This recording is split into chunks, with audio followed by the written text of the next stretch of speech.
Good evening students. देखो बच्चों, अपने पॉलिटिकल साइंस में छठा चैप्टर चल रहा था अंतरराष्ट्रीय संगठन, अर्थात इसमें अपने बात कर रहे थे यूएनओ की। देखो भैया, इसकी इस चैप्टर की अपनी दो क्लास हो चुकी है। फर्स्ट जो क्लास हुई थी या अपनी जो दो लास्ट क्लास हो चुकी है, उसमें अपनी यूएनओ की स्थापना किस प्रकार से हुई, इसके अंक कितने हैं, हमें अंतरराष्ट्रीय संगठन क्यों चाहिए, यूएनओ का प्रमुख उद्देश्य क्या है, संयुक्त राष्ट्र संघ का विकास जो है वो किस प्रकार से हुआ, तथा इसके अलावा शीत युद्ध के बाद में उसमें कौन कौन से सुधार हुए या किस प्रकार से सुधार हुए, इन सारी बातों की चर्चा अपने कर चुके हैं। आज अपने बात करेंगे भैया प्रक्रियाओं और ढांचे में सुधार। फर्स्ट पॉइंट अपने ये रहेगा। सेकंड पॉइंट रहेगा सुरक्षा परिषद की सदस्यता हेतु आवश्यक मानदंड, शर्तें, योग्यताएं। थर्ड टॉपिक रहेगा अपने वीटो पावर। और फोर्थ चैप्टर रहेगा भैया अपना फोर्थ टॉपिक जो रहेगा वो रहेगा संयुक्त राष्ट्र संघ का न्यायाधिकार। इन बिंदुओं के ऊपर आज की क्लास में अपने चर्चा करेंगे। तो देखो भैया, सबसे पहले बात करते हैं अपनी प्रक्रियाओं और ढांचे में सुधार। प्रक्रियाएं किसकी भैया? जो संयुक्त राष्ट्र संघ है उसकी जो कार्य करने की प्रक्रिया है, उस प्रक्रिया की बात करें। उसका जो ढांचा है, ढांचा मतलब उसके जो अंग है, उन अंगों में जो सदस्य है उनमें सुधार की यहाँ पर बात चल रही है। देखो, आपको सबको पता है भैया, समझने की कोशिश करो यहाँ पे अपने। देखो, अपने को पता है कि 24 अक्टूबर 1945 को भैया जब द्वितीय विश्व युद्ध समाप्त हुआ था, युद्ध समाप्त होते ही 24 अक्टूबर को स्थापना हो गई थी किसकी? अपने यूएनओ की। अब वो स्थापना हुई थी भैया, वो स्थापना उस समय जब हुई थी उस समय युद्ध का माहौल था, तो युद्ध के माहौल के अकॉर्डिंग स्थापना कर दी गई। उस समय जो पावरफुल देश थे उनको चुन लिया गया, उनको स्थायी सदस्य बना दिया गया। किसी को ज्यादा शक्तियां मिल गई, किसी को कम शक्तियां मिल गई, तो उस समय तो उसको बना दिया गया था। लेकिन अब जो है इसके सदस्य देश है, किसके? यूएनओ के जो 193 सदस्य देश बताया है आपको। अंतिम सदस्य देश कौन सा? दक्षिणी सूडान। ठीक है, तो जो 193 सदस्य देश है ये सभी चाहते हैं कि भैया यूएनओ में क्या हो? सुधार हो। सुधार तो सभी चाहते हैं, लेकिन ये सुधार कैसे हो, यह सुधार किस प्रकार हो, इस मामले को लेकर अभी तक कोई भी सहमति नहीं बनी। 1992 की बात है भैया। 1992 में यूएनओ की जो प्रमुख अंग है जिसको बोलते हैं अपने आम सभा या महासभा। यूएनओ का पहला अंग कौन सा है? आम सभा या महासभा। 1992 में इस आम सभा या महासभा में भैया इसके जो सदस्य देश है उन सभी सदस्य देशों ने एक प्रस्ताव पारित किया। क्या पारित किया? एक प्रस्ताव पारित किया, और उस प्रस्ताव में कुछ शिकायतें थी। किसको लेकर? यूएनओ की प्रक्रिया को लेकर, यूएनओ के ढांचे को लेकर। अब वो शिकायतें, वो प्रस्ताव जो था, उस प्रस्ताव में कौन कौन सी शिकायतें थी, उन्हीं के ऊपर यहाँ पे अपने क्या करेंगे? चर्चा करेंगे। देखो भैया, यह क्वेश्चन एक बार पूछा हुआ है, इसलिए मैंने इस क्वेश्चन को भी लिख दिया है। अभी तक मेरे याद है क्वेश्चन आया था कि 1992 में यूएनओ की आम सभा बोल दो या महासभा बोल दो, में जो प्रस्ताव पारित हुआ उसकी प्रमुख शिकायतें क्या थी। यह प्रस्ताव कब पारित हुआ था? 1992 में। अब देखो भैया, अगला थोड़ा सा पेपर को हार्ड बनाए, थोड़ा सा आपको अगर वो टेंशन देना चाहिए तो ये पूछ ले कि जब ये प्रस्ताव पारित हुआ था 1992 में, उस समय यूएनओ के महासचिव कौन थे? तो ध्यान रखना भैया, उस समय जो यूएनओ के महासचिव थे उनका नाम था बुतरस घाली।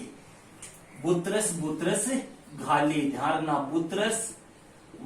बुतरस और घाली, ये थे भैया उस समय क्या? यूएनओ के महासचिव। और ये कहां के थे? अपने मिस्र के थे। ध्यान रखना, कहां के थे? मिस्र के थे। तो आपने देखो बात करते हैं भैया यूएनओ की आम सभा या महासभा में जो प्रस्ताव पारित हुआ था उसमें जो 3 शिकायतें थी, वो 3 शिकायतें क्या थी? यही क्वेश्चन यहाँ से पुटअप होता है। तो पहली शिकायत तो क्या थी भैया कि सुरक्षा परिषद अब राजनीतिक वास्तविकताओं का प्रतिनिधित्व नहीं करती। पहली शिकायत जो सदस्य देशों ने की थी वो क्या की थी कि अब जो है संयुक्त राष्ट्र संघ जो है उसका अंग है कौन सा? सुरक्षा परिषद। देखो, यूएनओ के कितने अंग है भैया? 6 अंग है। कौन से अंग है, क्या काम है, ये सब आपका बताया हुआ है। मेन अंग जो है वो कौन सा है? सुरक्षा परिषद। इसके ऊपर भी देखो क्वेश्चन पूछ ले आपको कि यूएनओ के किस अंग को अपने पुलिस या यूएनओ का हृदय या यूएनओ की कुंजी कहते हैं। तो वो सुरक्षा परिषद ही है भैया। तो सुरक्षा परिषद जो है ना भैया वो क्या कर रही है, अब राजनीतिक वास्तविकताओं का प्रतिनिधित्व नहीं कर रही। मतलब उस सुरक्षा परिषद में पहले जितने सदस्य थे वैसे सदस्य अब है, मतलब उस टाइम के अकॉर्डिंग ही सदस्यों को चुन लिया गया।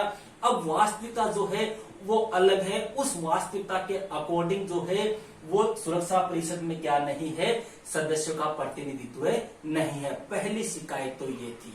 दूसरी शिकायत क्या थी भैया, सुरक्षा परिषद के फैसलों पर देखो यहाँ पे एक वर्ड है, पश्चिमी मूल्यों के हितों की छाप होती है या उन्हीं का क्या होता है, वर्चस्व होता है। भैया सुरक्षा परिषद में जो भी फैसले होते हैं, दूसरी शिकायत ये की गई कि सुरक्षा परिषद में जो भी फैसला होता है उसके ऊपर किसकी छाप होती है, पश्चिमी मूल्यों की। पश्चिमी मूल्यों का मतलब जब मैंने आपको सीक्यू पढ़ाया था भैया उस समय बताया था आपको, पश्चिमी अर्थव्यवस्था अर्थात जो अमेरिका वगैरह है उनकी यहाँ पर बात चल रही है।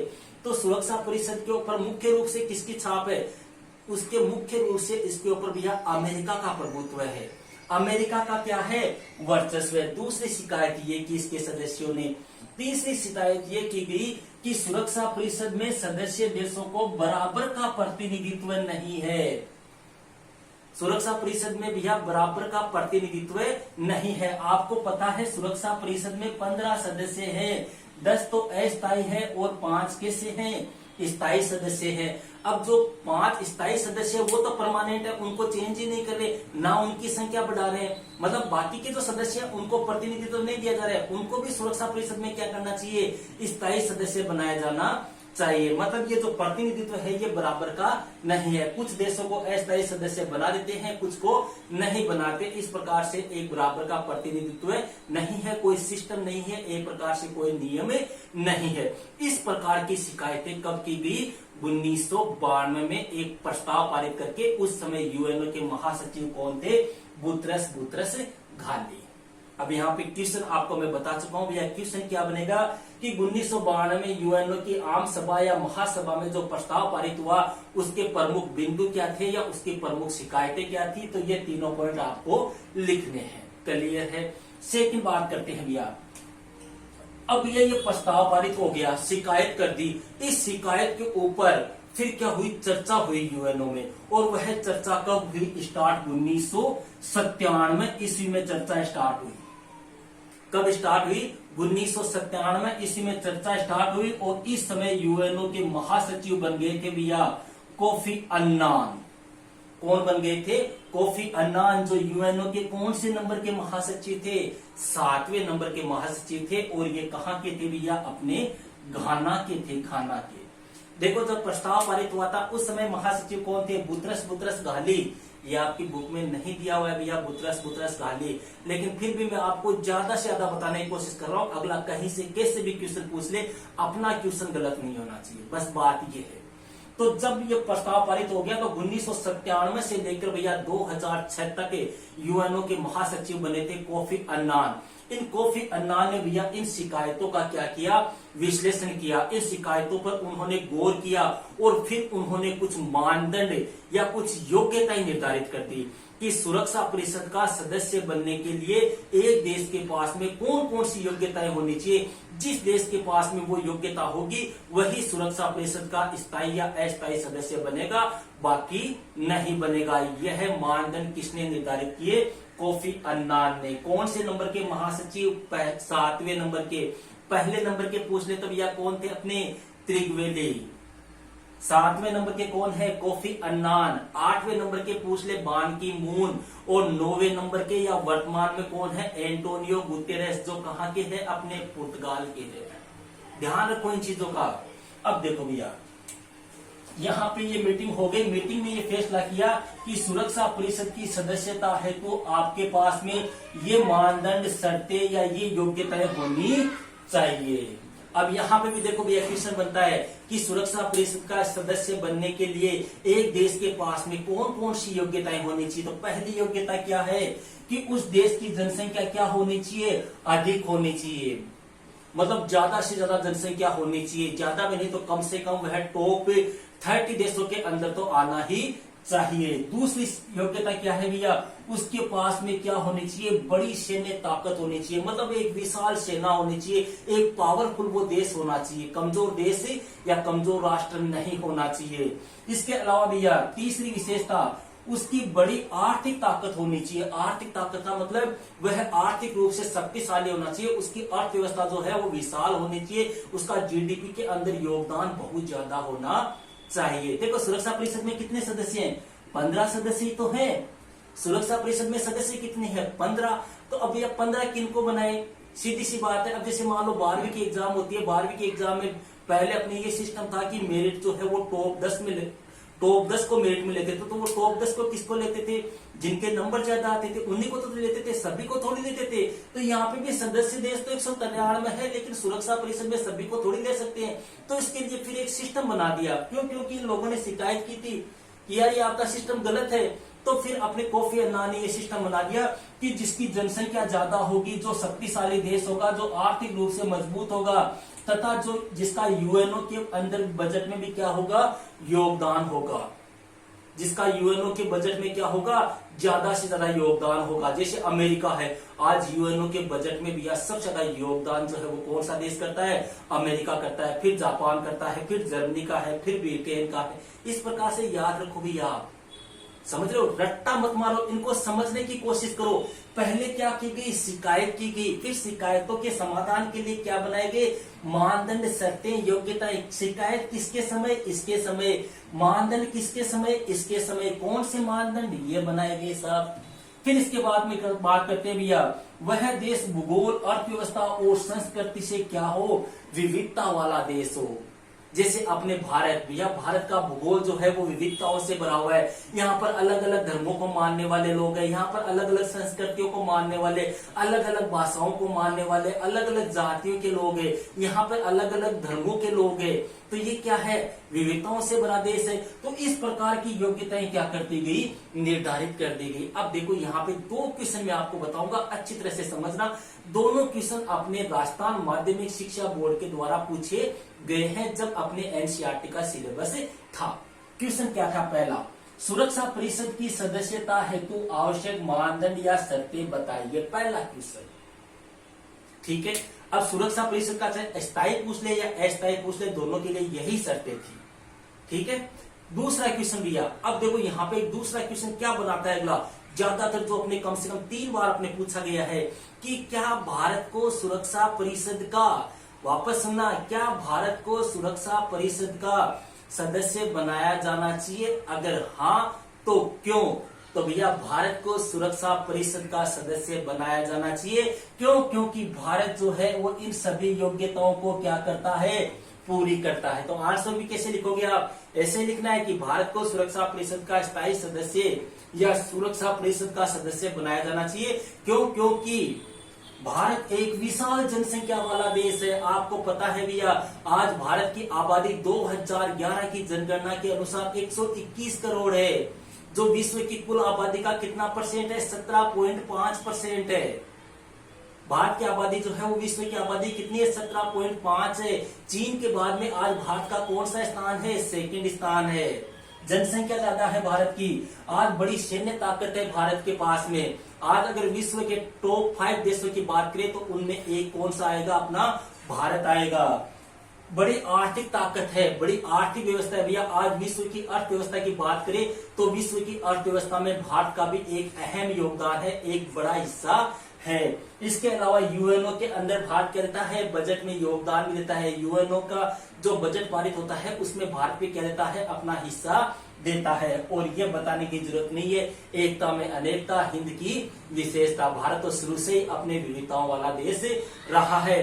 तो उपरोक्त बिंदुओं के आधार पर हम कह सकते हैं कि भारत को भी क्या करना चाहिए, सुरक्षा परिषद में सदस्यता दी जानी चाहिए। क्लियर है यहाँ तक। अगला पॉइंट आता है भैया वीटो पावर। ये वीटो पावर क्या है, देखो सबसे पहले तो बात करते हैं क्या। देखो भैया, वीटो पावर बोल दो या निषेधाधिकार बोल दो, इसका शाब्दिक अर्थ होता है मैं मना करता हूं, मैं मना करता हूं। देखो होता क्या है, सुरक्षा परिषद में कोई भी फैसला होगा वह फैसला किस आधार पे होगा, मतदान के आधार पर होगा। मतदान कौन करेगा, जो 5 स्थायी सदस्य देश है। मतलब कोई भी फैसला जो लेते हैं वो कौन लेते हैं, 5 स्थायी सदस्य देश लेते हैं। जैसे मान लो कि कोई मैटर आ गया कि आज के बाद में हमको जनसंख्या नियंत्रण कानून लागू करना है, इस प्रकार का मैटर आ गया, 4 सदस्यों ने कह दिया हाँ लागू कर दो, एक ने कह दिया नहीं लागू करना है, तो वह फैसला क्या होता है, लागू नहीं होता। इसी को क्या बोलते हैं भैया, वीटो पावर। मतलब सदस्य की क्या लेना, स्थायी सदस्य की क्या लेना, अनुमति। स्थायी सदस्य के पास में ये एक विशेष प्रकार का पावर है, अगर एक भी सदस्य तो मना कर देना तो वह प्रस्ताव क्या होता है, पारित नहीं होता। तो देखो यहाँ पर ये वीटो पावर किनको मिला हुआ है, 5 सदस्यों को मिला हुआ है। इनमें क्या होता है, अगर प्रस्ताव के विरोध में कोई भी एक सदस्य मत डाल दे, मतलब विरोध में मत डाल दे, तो वह प्रस्ताव क्या नहीं होता, लागू नहीं होता।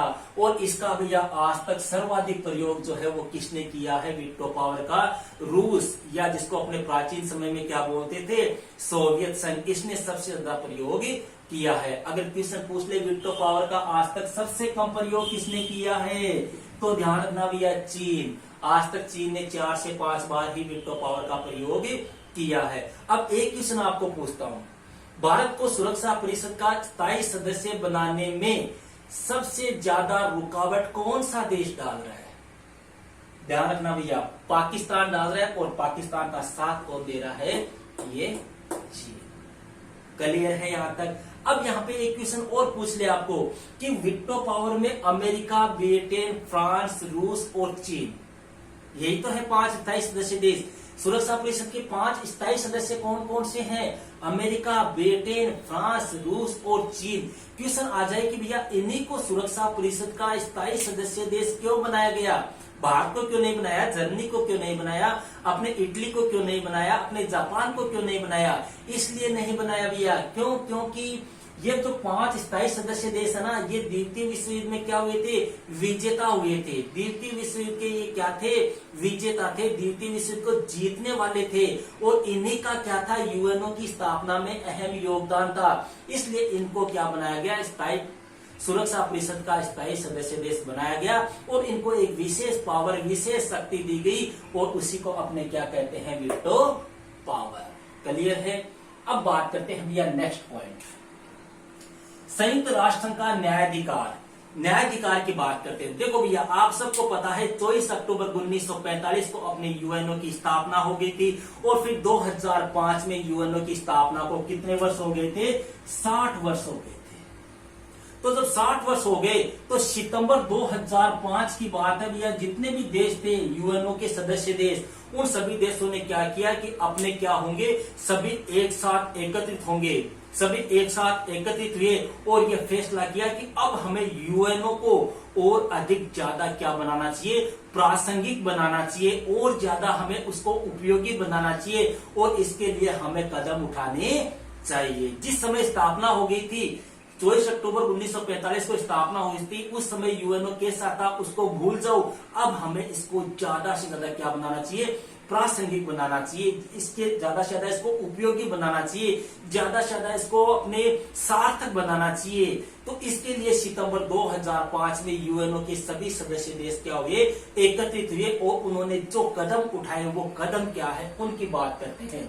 पहला कदम उठाया था कि शांति संस्थापक आयोगों का क्या किया जाए, गठन किया जाए। पहला कदम क्या उठाया गया, शांति संस्थापक आयोगों का क्या किया गया, गठन किया गया, और इस मुद्दे पर सभी देशों ने क्या दे दी, सहमति दे दी कि हाँ ये सही फैसला है, ऐसा करना चाहिए। ये शांति संस्थापक आयोगों का गठन क्यों हुआ था भैया, ये इसलिए हुआ था क्योंकि कुछ देश ऐसे थे जिनमें क्या चल रहे थे, झगड़े चल रहे थे, विवाद चल रहे थे, उपद्रव चल रहे थे, दंगे चल रहे थे, तो उनको निपटाने के लिए क्या किया जाए, शांति संस्थापक आयोगों का गठन किया जाए। तो पहला कदम तो ये उठाया गया।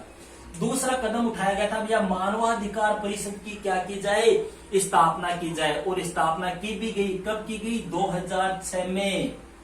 2006 में मानवाधिकार परिषद की स्थापना की गई, और इसका प्रमुख उद्देश्य क्या था, अपने जो व्यक्तियों को जो मूल अधिकार मिले हुए हैं उन मूल अधिकारों में क्या करना, सुधार करना, उनको बनाए रखना, उनका हनन होने से रोकना। फिर तीसरा कदम कौन सा उठाया गया था कि आतंकवाद का क्या करना है, हमको विरोध करना है, निंदा करनी है, इसके लिए भी कठोर कदम उठाया गया। यूएनओ के सभी सदस्य देशों ने यह फैसला किया कि हमें आतंकवाद को जड़ से समाप्त करना है। आतंकवाद, आपको पता भी, आपको पढ़ाया था मैंने, समकालीन विश्व में अमेरिकी वर्चस्व, लादेन वगैरह याद होगा। तो इस आतंकवाद की समाप्ति के लिए भी एक विशाल कदम उठाया गया। आतंकवाद की समाप्ति या आतंकवाद की खट्टू अपने बुराई करने पर भी क्या दिया गया, बल दिया गया। इसके अलावा भी यदि कोई राष्ट्र अपने नागरिकों को अत्याचारों से बचाने में असफल रहे, कौन, यदि कोई राष्ट्र अपने नागरिकों को अत्याचारों से बचाने में असफल रहे, तो विश्व समुदाय उसका क्या ले, उत्तरदायित्व ले। यूएनओ के सभी सदस्य देशों ने फैसला किया कि अपने जितने भी सदस्य देश है, उन सभी सदस्य देशों में से अगर मान लो किसी सदस्य देश के अंदर क्या हो रहा है, अत्याचार हो रहे, और वहां का शासक जो है या वहां की जो सरकार है वो उसका निपटारा नहीं कर पा रही है, समाधान नहीं कर पा रही है, तो हमें उसकी क्या लेनी चाहिए, जिम्मेदारी लेनी चाहिए। इसके अलावा एक लोकतंत्र कोष का क्या किया गया, गठन किया गया। लोकतंत्र कोष का गठन किस लिए किया गया भैया, कि जिन देशों में लोकतंत्र नहीं है वहां किसकी स्थापना की जाए, लोकतंत्र की स्थापना की जाए। और लोकतंत्र की स्थापना के लिए किसकी आवश्यकता होगी, एक धन की आवश्यकता होगी, और उस धन को एकत्रित करने के लिए किसका गठन किया जाए, लोकतांत्रिक कोष का गठन किया जाए। और नंबर 6 है भैया, सभी सदस्य राष्ट्रों ने सहस्त्राब्दी विकास का लक्ष्य प्राप्त करने पर सहमति प्रदान की। सहस्त्राब्दी विकास का लक्ष्य का मतलब हो गया कि अपने को गरीबी, निर्धनता, भूखमरी, इसको क्या करना है, जड़ से समाप्त करना है। तो आज की क्लास में भैया अपने इतना ही, ज्यादा अपने पे वीडियो लंबा हो जाएगा। अब अपने कॉपी निकालो और नोट्स लिखो। देखो भैया नोट्स में बताऊं वैसे वैसे लिखना आपको। सबसे पहले आप हेडिंग लगाओ, प्रक्रियाओं और ढांचे में सुधार, प्रक्रियाओं और ढांचे में सुधार। फिर इसमें लिखो आप, प्रक्रियाओं और ढांचे में सुधार, इसमें लिखो कि यूएनओ के सभी सदस्य देश सुधार चाहते थे, पर सुधार कैसे हो, किस प्रकार से हो, इस मामले पर अभी तक सहमति नहीं बनी थी। 1992 में, आप आगे पीछे करके एडजस्ट करना, मैं स्पीड से लिखाऊंगा भैया क्योंकि फिर वीडियो काफी लंबा हो जाता है। 1992 में यूएनओ की आम सभा ओब्लिक महासभा में एक प्रस्ताव पारित हुआ, जिसमें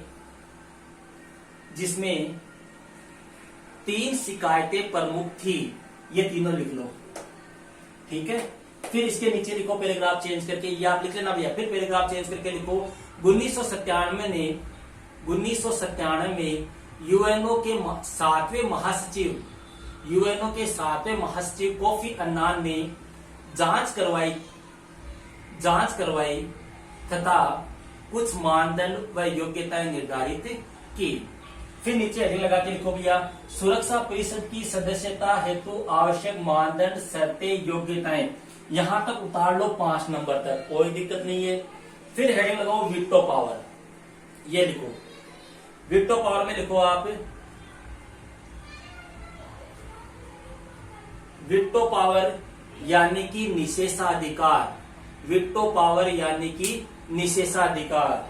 वीटो पावर का शाब्दिक अर्थ है, वीटो पावर का शाब्दिक अर्थ है मैं मना करता हूं, मैं मना करता हूं। यह सुरक्षा परिषद के 5 स्थायी सदस्य देशों को प्राप्त एक शक्ति है। जिसके अंतर्गत किसी भी प्रस्ताव के विरोध में अगर कोई भी एक सदस्य मत डाल दे तो वह प्रस्ताव लागू नहीं होता है। वीटो पावर का सर्वाधिक इस्तेमाल रूस ओब्लिक सोवियत संघ ने किया तथा सबसे कम प्रयोग इसका चीन ने किया है। फिर पैराग्राफ चेंज करके लिखो भैया, पैराग्राफ चेंज करके लिखो, सुरक्षा परिषद के 5 स्थायी सदस्य देशों को ही वीटो पावर का अधिकार इसलिए दिया गया है कि जिस समय संयुक्त राष्ट्र संघ की स्थापना हुई तब ये देश द्वितीय विश्व युद्ध के विजेता थे, तब ये देश द्वितीय विश्व युद्ध के विजेता थे और इस मामले में इनकी सहमति सर्वाधिक महत्वपूर्ण थी। संयुक्त राष्ट्र के शिल्पियों के मन में यह डर था कि यदि इनको वीटो पावर ओब्लिक निषेधाधिकार नहीं दिया गया तो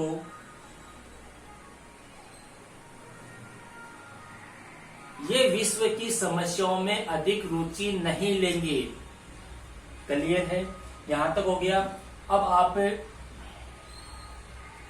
हेडिंग लगाओ संयुक्त राष्ट्र संघ का न्यायाधिकार। संयुक्त राष्ट्र संघ का न्यायाधिकार, इसमें लिखो भैया यूएनओ की स्थापना 24 अक्टूबर 1945 को हुई। 2005 में इसकी स्थापना के 60 वर्ष पूरे हुए। तब सदस्य देश सितंबर 2005 में एकत्रित हुए और उन्होंने यूएनओ को और ज्यादा प्रासंगिक बनाने के लिए निम्न कदम उठाए।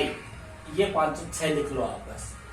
ये हो गया आपका आज का टॉपिक। क्लियर है? अब इसकी एक क्लास और होगी भैया, एक क्लास में ये अपने चैप्टर जो है वो कंप्लीट हो जाएगा।